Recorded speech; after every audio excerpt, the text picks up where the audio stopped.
All right, welcome back, ladies and gents, to the pod after a little while. We must say Yeah. it's been It would have been like 6 months. Oh, it's been a long time. there's been a lot of life events happen over the last little while since our last pod, so we had Yeah. to give a little break. Yeah, a little break here and there, but yeah, But it's all good. speaking of life events, and we never actually covered this. This is going back a while now, but Kobe Bryant's death. Where were you? How did you hear it? And how did you take it? Took it hard, man. It's pretty bad. I was here in my room looking after the kids, you know, playing with them, and that's what Cobes was doing. He's just enjoying life with his kids, and his middle child was flying with him and her team. Yeah, it's pretty sad. Um, I thought about it by myself, going, that could easily happen to us driving on the road, and some psycho just slams right into you. Yeah, puts It's you in a tough. dark place. I have to admit, so I found out it was a Sunday morning. I think it was Australia Day, something like that. And I got woken up by the missus, basically saying, wake up. LeBron James has died." Right? And I looked around thinking, I just had this weird, puzzled look on my face. When, well, I was just, you know, Wait a minute, she said LeBron James has died. well, that's what I'm saying. She said, "Oh my God, LeBron James died," and I just turned around and looked at her like, "What the, like that? What the fuck?" kind of look, right? And then she goes, "No, no, no, Yep. no, sorry, Kobe Bryant's died." And then I was like, oh shit," and I was just like, it's just as bad, right? It's like a good news thing. Yeah. And then I was just like, you know what? Maybe she's missed. Maybe it's been an accident or something like that, and he's not dead. So I quickly woke up and turned the TV on. And yeah, sure enough, all the news channels were running the story. So it was true. And yeah, I was rattled for a few days, definitely, like really rattled. And I know a lot of the other basketball fans out there, just like us, were pretty rattled and taken aback. Just the way he passed away too, right? Um, with his daughter going to a basketball game to coach and watch his daughter play. So yeah, tough loss for the NBA. Yeah, because he defined a whole generation. I mean, you know, you had all these guys talk about it, like AI, talked about how, he looked up to him even though he started before Cobes. Mm. Um, yeah, it's just, and yeah, the way Jordan talked about him, how he looked to him as a little brother, and he looked up to him, even copied all his moves. Someone even did a little mix that I watched of, it was like 50 moves that Jordan did that Kobe did as well. And it was so, like, you look at it and it's like a mirror, looking at a mirror. Mm. Mm. Yeah, yeah, absolutely. And I think LeBron developed a really good relationship with him, and he really became that statesman of the league. Recently retired statesman of the league, he became, and so many people looked up to him. So many people respected him for all the success he had outside of basketball as well, right? Winning an Oscar in just a couple of years' time, and all the success he's had in the business world, with business ventures, in the movie industry. It's yeah, it's a huge loss. His second act outside of basketball was going to be just as right. So yeah, yeah, it's life goes on. Yeah, it does. Oh, well, shall we head into the life Yeah, in the bubble? yeah. Firstly, before that though, obviously, COVID hit.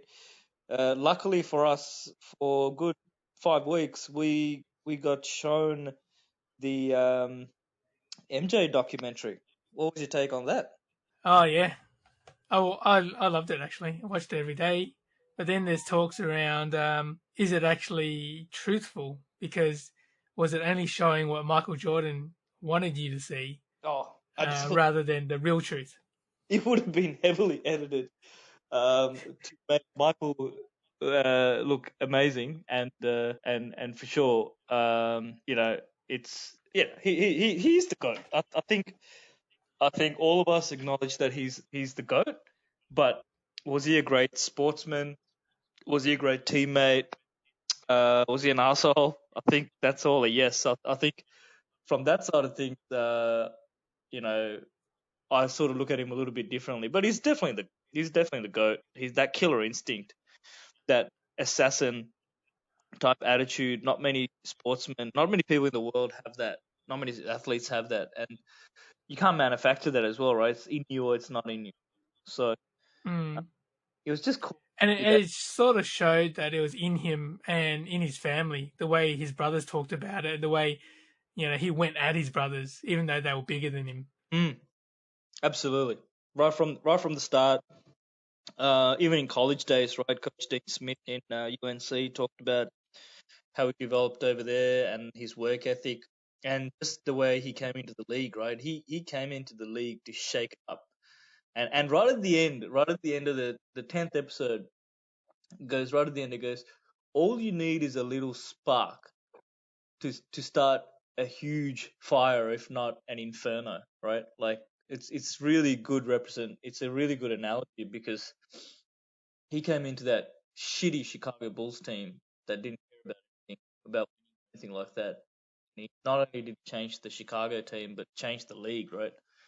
It was just out of world, really. And no wonder all the current day stars and some that are just even retired, players that grew up in the 90s, like LeBron, D-Wade, all these guys. Yeah, really, really, really Doco made Scottie Pippen look like shit. Yeah.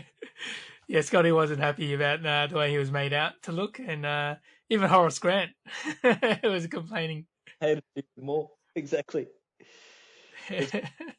Good, good. Probably the best sports doco I've ever seen. So yeah, it's good. Yeah. So what's your take on the way forward now? How do you see the bubble working?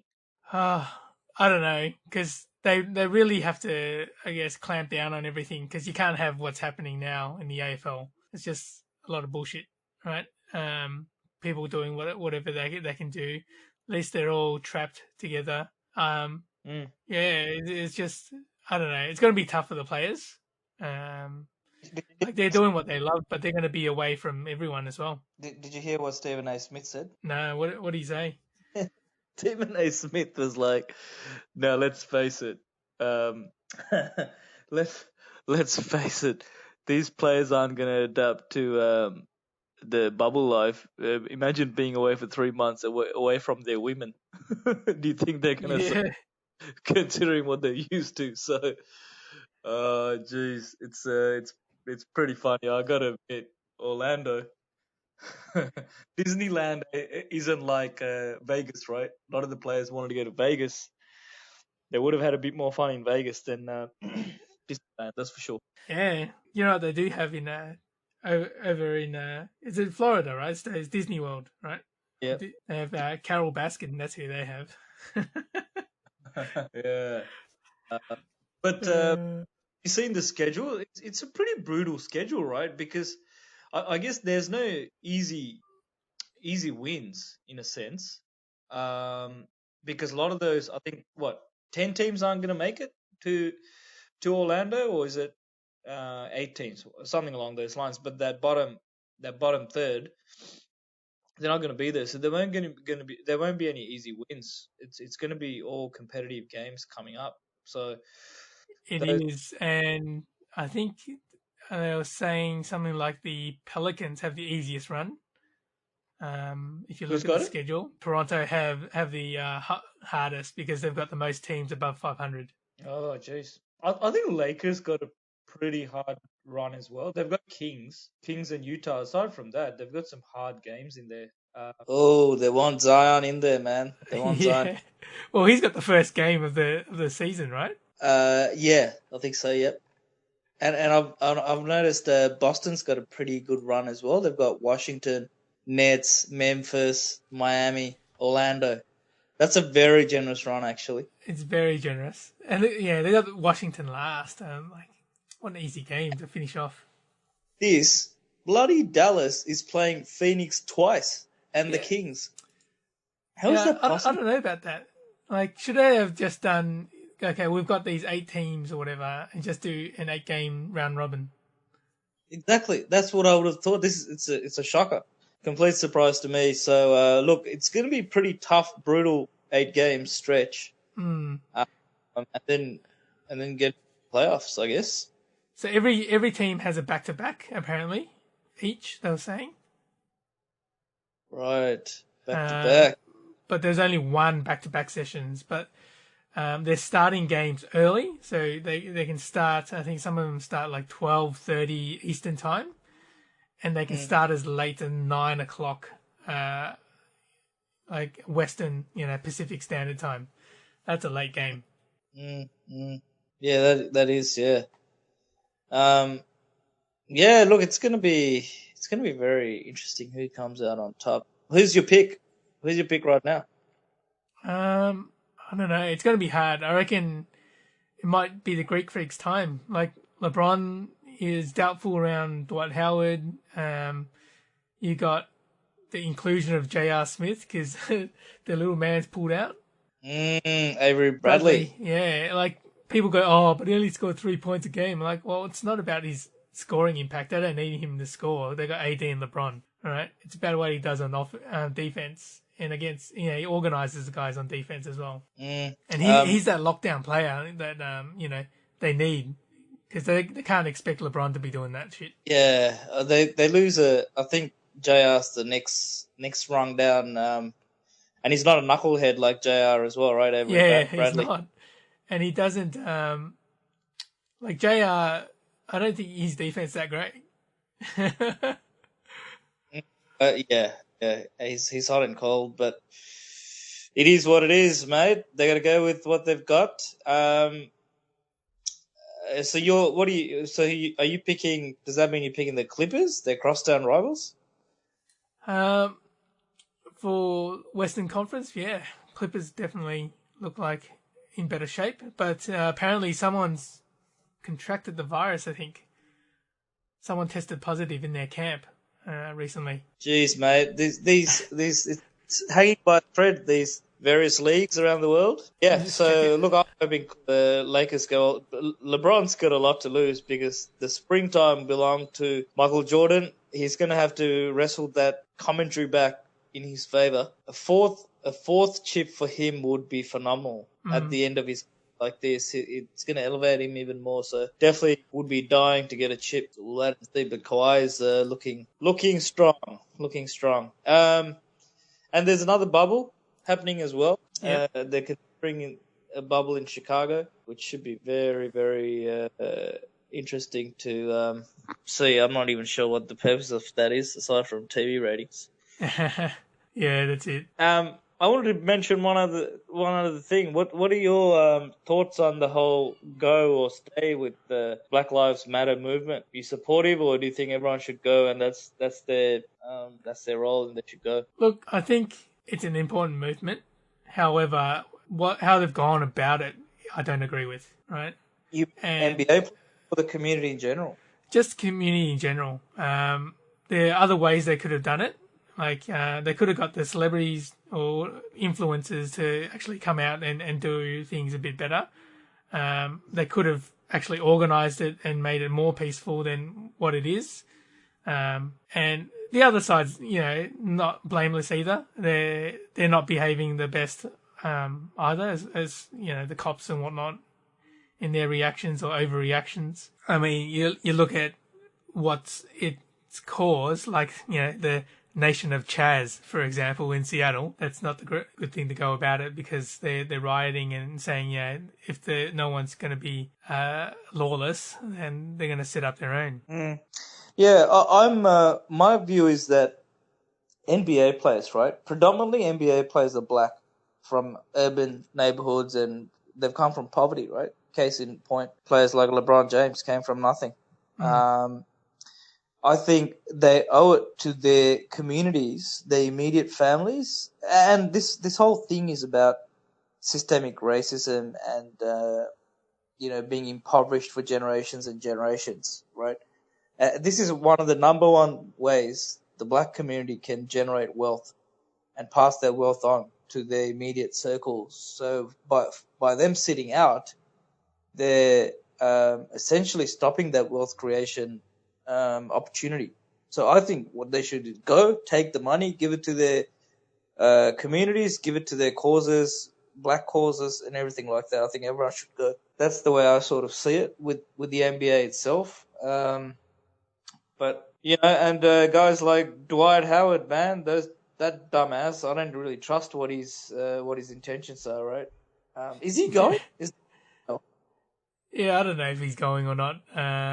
He's doubtful, I was saying. Yeah, it's just a thorny topic, but something that was always bubbling away under the surface, right? I mean, players like Bron and D Wade, all these guys have shown a light on this stuff in the past, like Trayvon murder and so forth. So, yeah, look, it's a serious topic. We did have to address it, given it impacts the NBA as well. It does. On a lighter note, I don't know if you heard, but our man Deron Williams, $98 million contract just ran out. 30th of June, he's been getting paid ridiculous amount of money for the last four years, I think, of not playing. Not a game of basketball. Yeah.